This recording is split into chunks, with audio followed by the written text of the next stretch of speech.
വിശുദ്ധ ലൂക്കായുടെ സുവിശേഷത്തിൽ സക്രിയ പുരോഹിതനോട് ദൂതൻ വന്ന് ഒരു കുഞ്ഞുണ്ടാകും എന്ന് സദ്വാർത്ത അറിയിക്കുമ്പോൾ അയാൾ വിശ്വസിക്കാൻ തയ്യാറാകുന്നില്ല.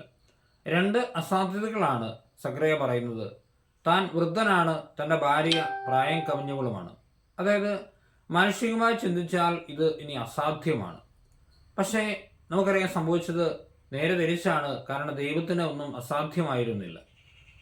ഈ ശരിക്കും മംഗളവാർത്ത കാലം എന്ന് പറഞ്ഞാൽ ഇങ്ങനെ ഒരു മംഗളവാർത്തയുടെ കാലമാണ്. അതായത് സംഭവിക്കില്ലെന്ന് നമ്മൾ വിധി എഴുതുന്ന പല കാര്യങ്ങളും ദൈവം നടത്തിത്തരുമെന്നുള്ള ആ വലിയ വിശ്വാസത്തിൻ്റെ, സന്തോഷത്തിൻ്റെ, ആത്മീയ ആഹ്ലാദത്തിൻ്റെ കാലം. നമുക്ക് ആ ചിന്തയിലൂടെ മുമ്പോട്ട് പോകാം. ഒന്നും സാധിക്കില്ലെന്ന് സ്വയം പറഞ്ഞാലും മറ്റുള്ളവർ പറഞ്ഞാലും അവിടെയൊക്കെ സാധ്യതകളില്ലാത്തടത്ത് സാധ്യതകൾ തുറക്കുന്ന എൻ്റെ ദൈവത്തിൻ്റെ അനുഗ്രഹം നമുക്കെല്ലാവർക്കും ഉണ്ടാവട്ടെ. ആ ഒരു വിശ്വാസം നമുക്കുണ്ടാവട്ടെ. ആമേൻ.